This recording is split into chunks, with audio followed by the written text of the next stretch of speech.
Bismillahirrahmanirrahim. Assalamualaikum warahmatullahi wabarakatuh. Innal hamdalillah nahmaduhu wa nasta'inuhu wa nastaghfiruh wa na'udzu billahi minasy syururi anfusina wa min sayyiati a'malina may yahdihillahu fala mudilla lahu wa may yudlil fala hadiyalah. Asyhadu an la ilaha illallah wahdahu la syarikalah wa asyhadu anna Muhammadan abduhu wa rasuluhu la nabiyya wa la rasula ba'dah. Allahumma shalli wa sallim ala nabiyyina Muhammadin sallallahu alaihi wasallam wa ala alihi wa ashabihi wa man tabi'ahum bi ihsanin ila yaumiddin, amma ba'du. Bersyukur pada Allah Subhanahu wa taala dengan mengucapkan alhamdulillah atas izin Allah Subhanahu wa taala pada hari ini, pada pagi hari ini kita diberikan kembali kesempatan oleh Allah, diberikan kenikmatan yang mana kenikmatan itu kata Nabi sallallahu alaihi wasallam sering dilupakan, yaitu kenikmatan sehat. Kita bisa duduk di sini, bisa senderan, bisa melonjor. Itu karena kenikmatan semuanya yang dihadiahkan oleh Allah Subhanahu wa taala kepada kita semua. Nikmatani makhbunun katsirum minan nas. Ada dua nikmat yang selalu dilalaikan oleh manusia. As-sihah, yang pertama adalah nikmat kesehatan. Yang kadang kenikmatan ini jarang sekali kemudian kita ingat-ingat.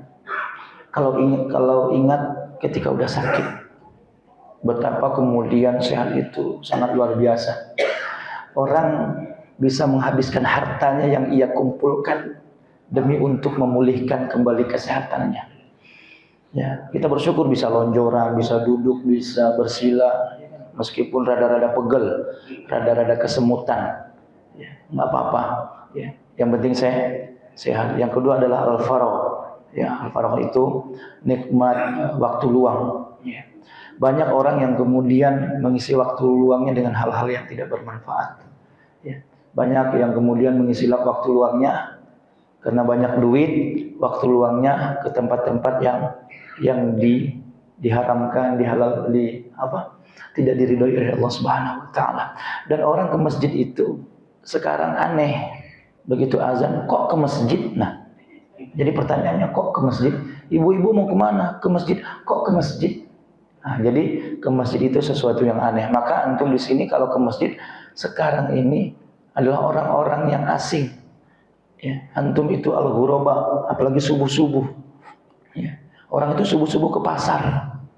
Makanya kalau ke masjid asing. Ya, makanya antum di sini adalah al-ghuraba, orang-orang yang asing. Ya. Maka kata Nabi sallallahu alaihi wasallam, badal islamu ghariban wa sayaudu ghariban kama bada fatubalil ghuraba. Islam itu datang dalam keadaan asing, maka akan kembali asing. Fatubalil ghuraba, maka berbahagialah, beruntunglah orang-orang yang asing. Selawat beri salam kita sampaikan kepada manusia agung pilihan Allah, yakni Rasulullah Muhammad sallallahu alaihi wasallam, kepada keluarga, para sahabat, tabi'in, tabi'ut tabi'in, dan orang-orang yang senantiasa mengikuti sunnah-sunnah beliau, mengalahkan syahwat-syahwat dan nafsu-nafsunya karena sunnah beliau, demi mengikuti sunnah-sunnah dan petunjuk beliau sallallahu alaihi wasallam. Karena kata Nabi sallallahu alaihi wasallam, la yu'minu ahadukum, tidak beriman salah seorang di antara kalian hatta, sehingga hawa taba'an lima ji'tu bih, sehingga hawa nafsunya mengikuti petunjuk-petunjuk sunnah-sunnah Nabi SAW. Jadi ketika sunnah dihadapkan dengan sesuatu kebiasaan adat itu sesuatu kebiasaan, dihadapkan dua pilihan kita, apakah memilih adat atau sunnah. Adat itu kebiasaan. Oh, biasanya zaman ibu bapak saya, zaman kakek nenek saya begini adatnya. Namun kemudian ketika adat itu bertolak belakang dengan sunnah, dengan apa yang kemudian dicontohkan Nabi SAW dan para sahabatnya yang mulia, maka kemudian yang kita ambil adalah sunnah Nabi SAW, kemudian mengalahkan adat, kebiasaan yang kemudian melenceng atau kemudian tidak sesuai dengan sunnah. Makanya orang Padang itu dia mengatakan adat bersandikan syarah. Syarah itu bersandikan kitabullah. Ya. Artinya apa? Adat itu harus sesuai dengan syariat. Syariat yang sesuai dengan kitabullah dan sunnah Nabi SAW. Jamaah rahimani rahimakumullah. Kita hari ini sudah memasuki akhir bulan Agustus. Di tanggal yang terakhir 31. Sementara kondisi negara kita, kita doakan mudah-mudahan semakin membaik. Semakin membaik karena terjadi kekisruhan di mana-mana, termasuk kemudian di daerah-daerah. Kita doakan di bulan yang merdeka ini, kita doakan agar senantiasa Allah Subhanahu Wa Taala menjaga negara kita ini. Kenapa kemudian terjadi seperti itu? Karena lantaran Umaro itu tidak betul-betul menerapkan sila yang kelima, keadilan sosial bagi seluruh rakyat Indonesia. Karena keadilan itu tidak didapatkan, maka kedaulatan tertinggi, siapa yang megang kedaulatan tertinggi negara? Rakyat. Maka kedaulatan itu kemudian tertinggi yang dipegang oleh rakyat itu bergerak. Apalagi kemudian ditambah dengan pemimpin-pemimpin, wakil-wakil kita yang tidak mencerminkan kemudian akhlak, karakter dan lain sebagainya, sehingga memicu kedaulatan rakyat itu marah. Kita doakan mudah-mudahan pemimpin-pemimpin kita yang kemudian sempat terpeleset, keliru itu bertaubat kepada Allah dan menyesali perbuatannya, bukan menyesal karena kemudian sudah rame, tetapi betul-betul bertaubat kepada Allah Rabbuna tabaraka wa ta'ala. Jamaah rahimani rahimakumullah, bicara tentang kemerdekaan kita di pekan kemarin sudah kita bahas sedikit-sedikitnya. Kemerdekaan yang sesungguhnya dalam Islam itu, kata Allah Rabbuna tabaraka wa ta'ala, orang yang merdeka itu faman zuhziha 'anil nar wa udkhilal jannata faqad faz. Itulah kemerdekaan. Kemerdekaan itu apabila seseorang itu dimasukkan oleh Allah ke dalam surga, dijauhkan dari neraka, itulah kemerdekaan. Itulah kesuksesan sesungguhnya. Namun kesuksesan kemerdekaan itu tidaklah mudah untuk kemudian digapai. Tentu kemudian memerlukan usaha-usaha, memerlukan kemudian keikhlasan, kesabaran, termasuk duduk kemudian dengan pantat yang panas, itu sesuatu usaha untuk merdeka itu. Nyender kemudian sambil zikir itu usaha untuk kemerdekaan. Minimal telinga mendengar. Ya enggak? Jadi kemerdekaan yang sesungguhnya adalah apabila seseorang dimasukkan oleh Allah ke dalam surga, dijauhkan dari neraka, itulah kemerdekaan. Nah, kemerdekaan itu diawali dengan bagaimana seseorang menjaga hati. Karena hati itu yang akan kemudian dilihat oleh Allah. Yauma la yanfa'u malu wala banun illa man atallah biqalbin salim. Hari di mana tidak bermanfaat malun, harta, wabanun, anak-anak keturunan, illa man atallah, kecuali orang-orang yang datang kepada Allah biqalbin salim, dengan hati yang selamat. Kembali lagi ke hati. Nah, hati itu terbagi menjadi 3. Bahkan sebagian ulama membagi menjadi 4. Yang pertama adalah hati yang sehat, hati yang selamat, hati yang jauh dari kesyirikan. Dan hati ini yang paling susah. Karena dalam hati kita itu selalu 2 hal yang akan saling bertentangan, bertolak belakang, bergesekan, antara ketakwaan dengan nafsu. Fa'alhamaha fujuruha wa taqwaha. Ketika seseorang dilahirkan di dunia, diilhamkan dengan 2 perkara, 2 hal yang selalu akan menempel kepada manusia, fujur dan takwa. Fujur yang selalu mengarahkan kepada syahwat, sementara takwa senantiasa menunjukkan kepada kebaikan amal soleh. Dan itu dua hal itu yang senantiasa berdiam diri. Makanya kalau kemudian tidak takwa, ya, kalau dia tidak taat maka maksiat. Kalau dia tidak soleh pasti salah. Kalau tidak baik pasti buruk. Oleh karena itu, ya, kita sebagai manusia, ya, kalau dia nggak melakukan ketaatan, pasti dia melakukan kemaksiatan. Pilihannya cuma dua. Kenapa? Karena hati. Oleh karena itu, ya, hati itu perlu dijaga. Karena ada beberapa hal yang perlu diketahui. Di dalam hati ini ada jalan masuk setan. Karena setan itu, ya, innahu lakum aduwwum mubin. Musuh yang nyata. Oleh karena itu, ya, karena hati ini perlu dijaga. Ada orang yang kemudian hatinya bersih, hatinya sehat dan lain sebagainya. Setan itu nggak suka. Antum duduk di sini, setan nggak suka. Meskipun antum sambil duduk-dudukan sambil kemudian lonjor-lonjor, setan nggak suka. Setan itu sukanya antum tuh kemudian di rumah, ya kan? Tarik selimut. Makanya kemudian antum duduk di situ, di sini itu ada rasa nggak betah. Begitu assalamualaikum warahmatullah, langsung kemudian diberi dua pilihan, tetap duduk di masjid atau pulang. Itu. Assalamualaikum warahmatullah, assalamualaikum warahmatullah. Begitu kemudian astagfirullah, langsung hati ini kemudian, ya, pikiran ini membagi dua hal, tetap duduk apa pulang.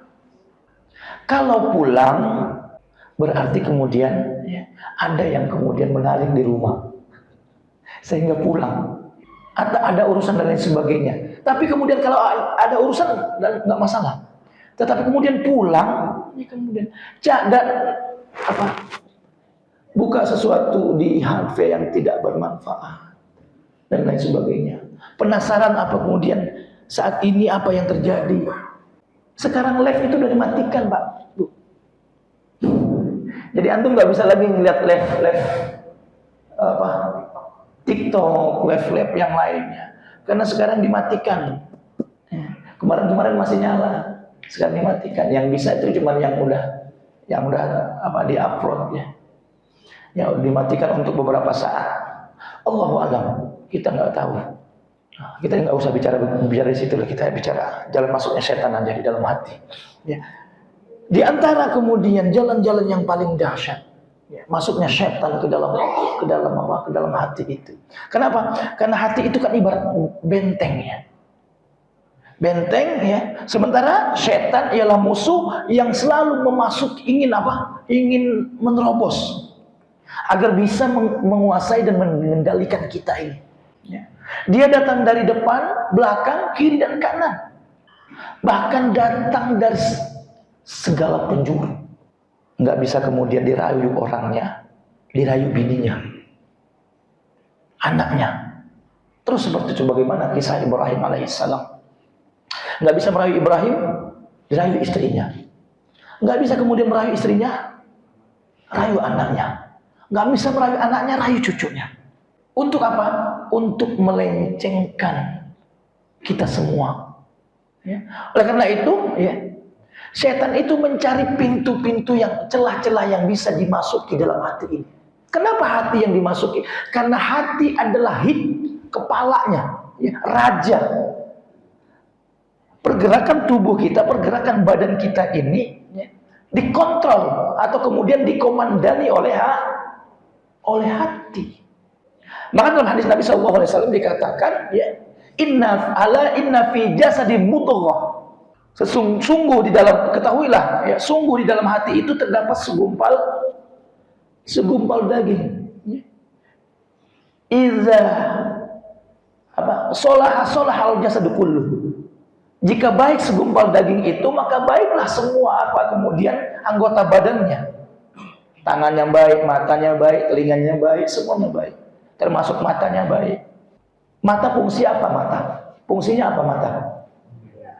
Untuk melihat. Enggak sampai di situ. Enggak sampai melihat.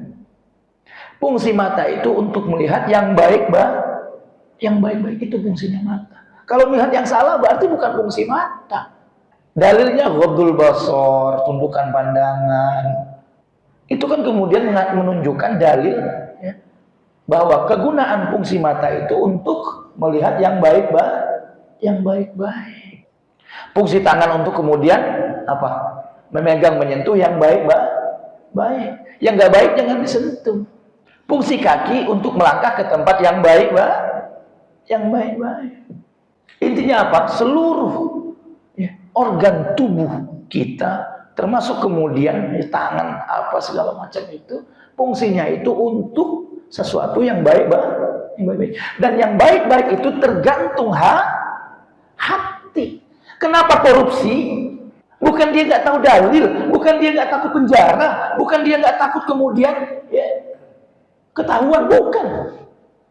Dia pasti konsekuensinya ketika dia korupsi, konsekuensinya dia tahu, pasti satu ketahuan, yang kedua kemudian akan jadi tersangka, terdakwa, masuk penjara, tahu. Cuman kenapa? Karena hati dan dorongan syahwat yang tidak pernah merasa cukup, yang selalu merasa kekurangan. Itulah kemudian dunia. Udah menjabat 1 periode, mau 1 periode lagi. Udah kemudian jadi kepala desa, mau ke DPR. Dari DPR kemudian kabupaten masuk ke DPR provinsi. DPR provinsi kemudian ke pusat, jadi menteri. Kenapa? Bukan kemudian untuk kemaslahatan, tetapi banyak sekarang ini dorongan syahwat. Oleh karena itu hati-hati. Begitu antum mendapatkan kekuasaan, ya, nggak usah jauh-jauh dari RT misalnya. Mana Pak RT? Hati itu akan berbicara. Datang bantuan, ya, ini kemana dulu nih bantuan ini? Nah, tetangga is okay, dan worry, nggak masalah. Ini encangnya itu, ini ya. Ini ini nanti untuk ponakannya ini. Kenapa begitu? Ya. Karena pada dasarnya kita semua itu cinta keluarga kita, betul, yes. Yang didahulukan keluarga. Kenapa didahulukan keluarga? Karena hati juga. Makanya kata Nabi SAW, jadi RT itu, ini bukan jadi presiden ya, jadi RT itu kaki di sebelah di surga, kaki sebelah di neraka. Ini benar ini. Jadi pemimpin itu meskipun RT nih, termasuk ketua DKM, kalau nggak benar tetap. Namun kemudian ketika seseorang itu benar, adil kemudian dia memimpin, maka masya Allah, sab'atun yuzilluhumullahu fi zillihi yauma la zilla illa zilluh. Dia akan masuk ke dalam 7 golongan yang akan mendapat naungan Allah di padang mahsyar nanti, ya, yang tidak ada naungan, tidak ada perlindungan, tidak ada pertolongan kecuali arsy Allah, kecuali pertolongannya Allah. Yang pertama disebutkan imamun adilun, pemimpin yang adil, termasuk laki, termasuk jadi laki, jadi suami, termasuk jadi suami. Zalim kepada istri, zalim kepada anak, siap-siap tenggelam dengan keringatnya di padang mahsyar. Makanya kalau mau istri 2 itu dalilnya bukan harta, tetapi adil. Adil itu nggak mesti sama rata. Menempatkan sesuatu pada tempatnya itulah adil. Kalau istri pertama anaknya 1, istri kedua anaknya 3, justru istri kedua itu yang banyak jajan, banyak nafkahnya karena anaknya 3. Nah itu adil tuh. Bagi dalil, tetapi tidak adil bagi perempuan. Makanya susah. Oleh karena itu kalau antum tidak mampu berlaku adil, nah tuh, nggak usah saya teruskan, pasti akan diteruskan. Karena kata ibu-ibu, poligami, nikah lagi, saya setuju. Kalau bukan suami saya, susah Bu, cari adil itu susah. Ya, Rasulullah SAW seorang nabi, pimpinan, manusia terbaik pilihan Allah, selalu dicemburui oleh istrinya, terutama Aisyah, yang paling dahsyat cemburunya. Tetapi Nabi SAW bisa mengatasi, sementara antum bukan Nabi. Itu yang susah. Oleh karena itu kembali lagi ke hati. Berlaku adil itu hati. Oleh karena itu setan nggak mau kemudian hati antum itu menjadi bersih, menjadi sehat, ya. Jauh dari kemudian iri, tamak, dengki dan lain, zolim dan lain sebagainya. Oleh karena itu setan berusaha untuk memasuki celah-celah. Celah yang pertama, yang paling dahsyat di antara celah-celah yang bisa dimasuki syaitan dengan mudah adalah marah. Marah. Marah itu setan sangat mudah untuk mengendalikan hati seseorang ketika dia marah. Bu, gimana kalau suaminya marah di rumah? Oh, nggak usah tanya, Ustaz. Mata merah, telinga kemudian dia dicaplak, mulai gelas dekat gelas dilempar. Semua orang kemudian dimarahi di rumah. Seisi rumah dimarahin semuanya. Nah, itulah kenapa begitu. Karena saat itu, saat amarah kemudian memuncak, maka hatinya itu dikendalikan oleh syaitan. Oleh karena itu, bagaimana caranya? Tutup celah-celah itu. Masya Allah, kalau orang marah itu, ya kayak sekarang lah, kayak marah, halte dibakar karena marah. Itu udah bukan lagi kemudian hati nurani yang bicara, tetapi amarah. Halte dibakar, kantor DPR dibakar. Kenapa? Karena marah. Ya. Sudah tidak terkendali, apalagi kemudian rame-rame. Ya. Syaitan lebih senang. Gampang dibakar, gampang kemudian dikendalikan. Mobil propos polisi hancur. Kenapa? Karena marah. Coba kalau dibikin nggak marah, nggak akan begitu. Jadi yang paling pertama yang sangat mudah dimasuki oleh syaitan celah-celah hati itu adalah amarah. Kemudian yang kedua, ya, adalah syahwat, hawa nafsu. Dia sebenarnya nggak mau korupsi. Ini wakil antum ini. Dia nggak mau korupsi sebenarnya. Lantaran di rumah bisiki. Lah wong laki dewe anggota DPR kok masih motornya masih begini. Mobilnya masih mobil begini. Naikkannya dikit, udah anggota DPR ini. Ngontraknya jangan ngontrak yang setahun yang 12 juta, jangan. Ngontrak yang setahun yang bayarnya 78 juta. Nggak cukup 50 juta, itu nggak cukup. Itu yang di rumah yang bisik. Sebenarnya dia nggak pengen, wah laki-laki waktu emper di masjid dia tidur. Bener nggak? Laki itu ngemper itu tidur. Gelar kemudian tikar di emperan masjid bisa tidur. Tetapi karena lantaran bisikin yang di rumah, nah masa kita kontraknya kemudian dipetakan, kan anggota DPR, kan abang anggota DPR. Akhirnya pindah ke Menteng kontraknya. Akhirnya pindah kemudian ke tempat-tempat yang kontraknya yang harganya 78 juta. Nah, syahwat. Kalau kemudian dari laki mah cincai. Adam itu sebenarnya nggak mau deketin pohon itu, nggak mau. Tetapi yang bisiki siapa? Nah itu bisiki. Ayolah, pengen dekat doang. Begitu dekat pokok, gitu tuh. Oleh karena itu ibu-ibu harusnya menjadi kontrol bapak-bapaknya.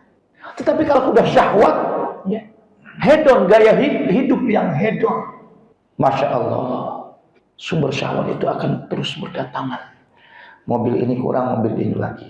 Kesana kemari, keluar negeri dan lain sebagainya. Itu kan syahwat. Jadi istri pejabat itu nggak mudah, Bu. Jadi istri pejabat nggak mudah. Makanya perlu hati, kontrol hati.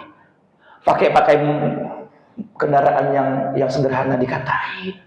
Percuma anggota dewan, suaminya. Percuma lakinya RT.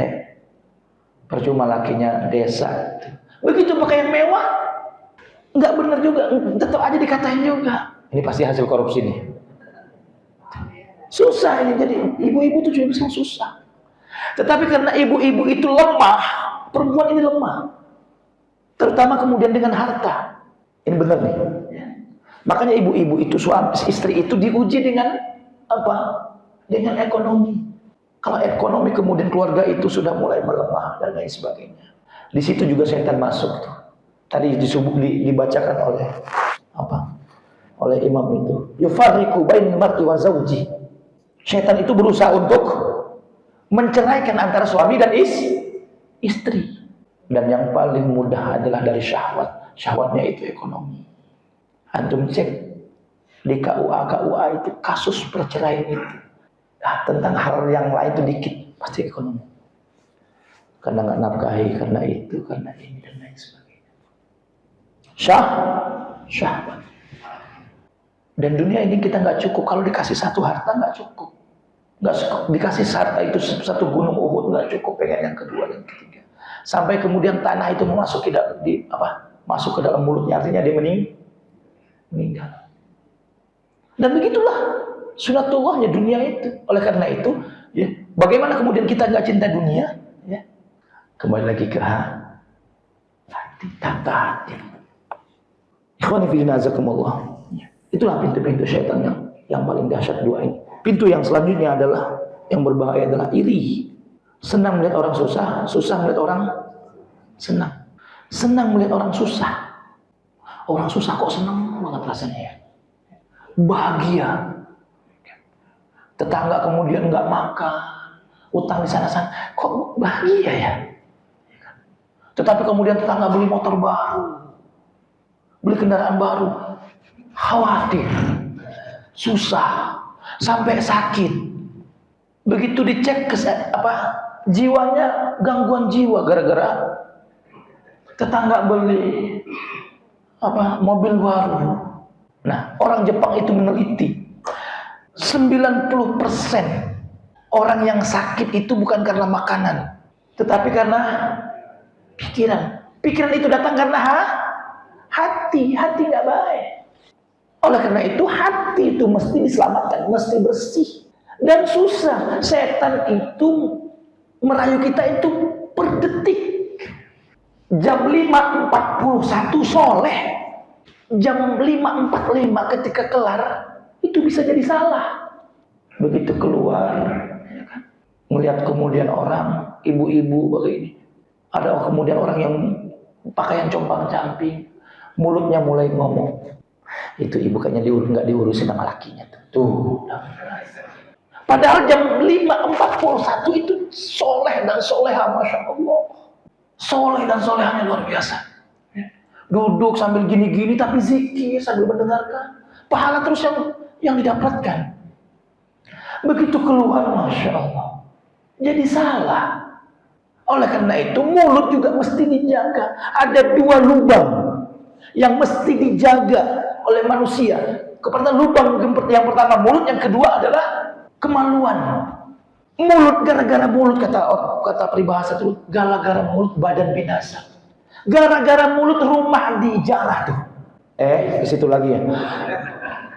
Enggak, ini real. Kita bicara kondisi sekarang. Gara-gara mulut itu. Bener nggak? Oleh karena itu jaga mulut itu. Maka kata Nabi, bagaimana cara menjaga mulut? Fal yakul khairan au liyasmut. Kalau enggak ngomong yang baik-baik, lebih baik diam. Kalau enggak kalimat itu yang keluar, enggak mungkin rumahnya kemudian diacak-acak, enggak mungkin. Rumah di Priok diacak-acak. Dengar-dengar juga rumah di Bandung diacak-acak. Itu gara-gara mulut. Oleh karena itu mulut itu kenapa kemudian keluar kata-kata yang kurang baik? Karena hati bermasalah. Kenapa kemudian gak ditemani tetangga, kemudian gak benar sama tetangga, kurang baik pergaulan kemudian dengan tetangga? Kadang-kadang karena senang ngomongin tetangga. Nah, oleh karena itu orang yang senang ngomongin orang yang senang ngomongin orang, berarti hatinya bermasalah. Segera perbaiki hati, bersihkan hati. Dan penyakit hati itu, kita sendiri itu nggak tahu kalau kita punya penyakit. Yang tahu itu orang. Beda dengan penyakit fisik. Kalau penyakit fisik, meskipun kita lindungi, kita sendiri yang lebih tahu dulu. Bisul misalnya, begitu kemudian bisul 3 misalnya di pantat ini, misalnya 3 di pantat. Yang dahulu tahu itu kita. Jamaah Masjid Al-Muttaqin nggak tahu, kecuali kesentuh. Oh, itu baru. Kenapa? Nah, tapi nanya dulu kenapa. Bisul baru tahu. Tapi kalau penyakit hati, orang yang kemudian melihat kita dulu yang tahu. Sementara kita sendiri tidak sadar. Itulah pentingnya nasihat, pentingnya ngasih tahu. Maka kata Allah Rabbuna tabaraka wa ta'ala, fadzakir fa inna dzikra tanfa'ul mu'minin. Senantiasa saling menasihati, mengingatkanlah, saling ingat mengingatkanlah. Karena menasihati, saling mengingatkan itu penting, sangat penting bagi orang-orang beriman. Paham sampai sini? Hati. Ya. Oleh karena itu, qalbun salim, hati yang selamat itu perlu dipupuk, perlu dirawat karena hamanya banyak. Cara mupuknya yang pertama zikrullah. Perbanyak mengingat Allah. Istighfar, astagfirullah. Kemudian yang kedua, isi dengan ilmu. Hati itu perlu diisi dengan ilmu. Kenapa kemudian dia bisa menjaga mulutnya? Kenapa kemudian dia bisa menahan amarahnya? Karena dia punya ilmu. Gimana cara mendapatkan ilmu? Ya duduk ngaji. Sekarang udah banyak, nggak hanya kemudian duduk ngaji saja. Di kereta juga bisa, sambil di kantor istirahat, di rumah kemudian malam-malam bisa nonton YouTube, nonton kajian-kajian. Cuman sekarang kurang menarik Ustaz kajian. Yang menarik itu nonton yang demo-demo sekarang. Ya nggak masalah. Ya, orang lagi lagi ramai ya nggak masalah. Maksud saya, sekarang mudah untuk mendapatkan ilmu itu. Tapi yang benar ngajinya. Karena ada orang yang nggak benar juga ngaji. Nonton YouTube, ngamalin ilmu sesuatu amalan. Jadi nonton YouTube nih. Nonton YouTube. Ya, belajar dari YouTube, mengamalkan sesuatu amalan-amalan. Contoh, baca ada sholawat apa dibaca 1000 kali dan lain sebagainya. Ini kejadian. Pengen hebat, pengen ini ngamalin dari YouTube. Hebat enggak, gila iya. Kita kurang tahu apa yang kemudian diamalkan itu sehingga kemudian membuat jadi gila. Ini temannya yang pakai kacamata di belakang itu, nah senyum dia tuh. Itu temannya dia tuh. Ya. Enggak yang mana Pak Haji yang paling belakang yang kopiah hitam, bukannya. Nah itu tuh yang nunjuk tangan itu. Ya. Cari amalan di YouTube, ya. Kemudian diamalkan sama dia dengan tujuan agar menjadi orang hebat. Hebat enggak, gila iya. Gila. Karena amalannya bukan amal soleh, tetapi amal salah.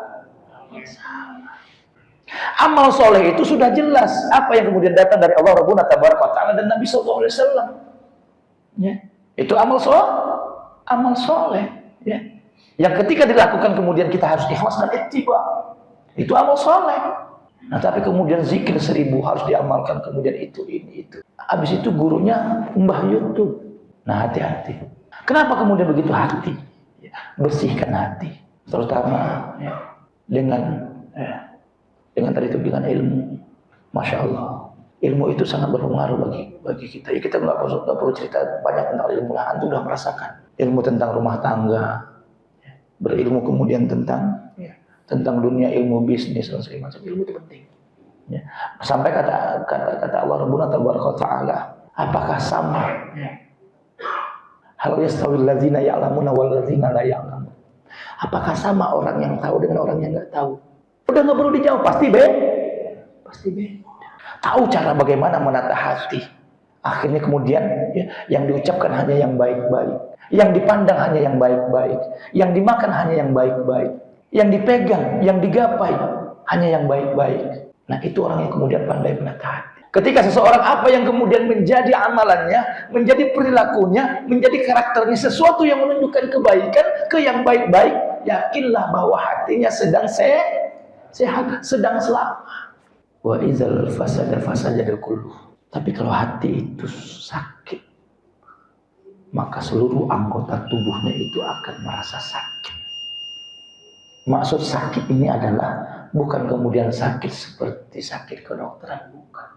Tetapi sesuatu yang dilakukan pasti menyimpang, tidak sesuai dengan koridor. Namun menjaga hati ini gak mudah.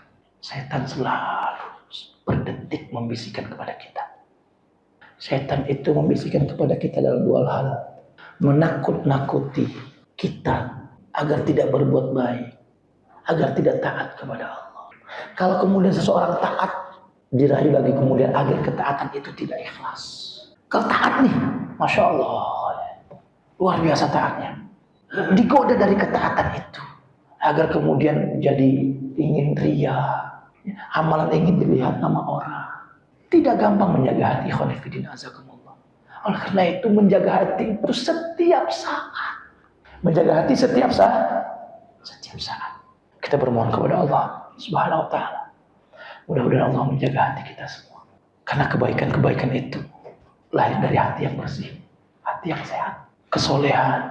Baiknya kemudian, ringannya kemudian kita memberi, kita sedekah, kita infak. Itu karena hati dalam keadaan sehat. Ringannya melangkah ke masjid, ringannya kemudian duduk di majelis ilmu, hati kita sedang sehat. Oleh karena itu kita minta kepada Allah, sebagaimana Nabi SAW meminta kepada Allah Rabbuna Tabaraka Ta'ala untuk menjaga hati agar istiqomah. Dan doa ini penting, ini menjadi doa. Kalau bisa ini setiap habis sholat, habis melakukan kebaikan dibaca. Ya muqallibal Sabbit qalbi ala dinik wa ta'atik. Itu doa Nabi, orang yang dekat dengan Allah, orang yang kemudian Masya Allah statusnya Nabi sudah dijamin surga, amalannya nggak ada yang tertolak. Nabi saja berdoa seperti itu, ya muqallibal qulub sabbit qalbi ala dinik wa ta'atik. Bagaimana kita yang kemudian surga kita nggak tahu, surga kita belum jelas. Amalan kita masih berantakan, hati kita belum betul-betul sehat. Kadang-kadang menyimpang, kadang-kadang dia sakit, dan amalan-amalan kita belum tentu diterima. Kita yang kondisi seperti itu nggak baca doa. Nabi yang kemudian sudah jelas surganya, sudah dicintai Allah, sudah pasti dicintai oleh Allah, bahkan kemudian jadi penghulunya Nabi, masih berdoa, ya muqallibal qulub sabbit qalbi ala dinik wa ta'atik. Oleh karena itu, berdoa kita kepada Allah. Urusan hati nggak mudah. Hari ini bisa sabar, pagi ini bisa sabar, sorenya bisa marah, benar nggak? Dan hanya Allah yang membolak-balikan hati. Oleh karena itu kita bermohon kepada Allah Subhanahu wa ta'ala. Kalaupun seandainya ada arah-arah marah, Allah segera ingatkan kita agar kemudian kemarahan itu ditutup kembali dengan kesabaran. Dan kita bermohon kepada Allah Subhanahu wa ta'ala. Mudah-mudahan kita dihadiahkan oleh Allah Subhanahu wa ta'ala hati yang selamat, hati yang bersih, hati yang senantiasa taat kepadanya. Dan kita bermohon kepada Allah, mudah-mudahan hati yang selamat ini sampai kita bawa menghadap Allah Subhanahu wa ta'ala. Amin ya rabbal alamin. Demikian yang bisa disampaikan pada kesempatan kali ini. Insyaallah di pertemuan berikutnya kita akan membahas tentang hati yang sakit dan hati yang mati, dan kemudian hati yang buta. Para ulama sebagian membagi menjadi 3. Hati yang sehat, hati yang sakit, dan hati yang mati. Sebagian membagi menjadi 4. Hati yang sehat, hati yang sakit, hati yang mati, dan hati yang buta. Mudah-mudahan Allah Subhanahu wa ta'ala panjangkan umur kita, senantiasa berikan keberkahan dalam kehidupan kita, mudahkan segala urusan kita, dan kita bermohon kepada Allah. Mudah-mudahan pagi ini menjadi pagi yang baik bagi kita semua untuk kemudian menjalani kehidupan di hari-hari yang akan datang. Billahi sabil haq fastabil khairat. Subhanakallahumma rabbana wa bihamdika asyhadu an la ilaha illa anta astaghfiruka wa atubu ilaik. Usini wa iyyakum bittaqwallah. Wassalamualaikum warahmatullahi wabarakatuh.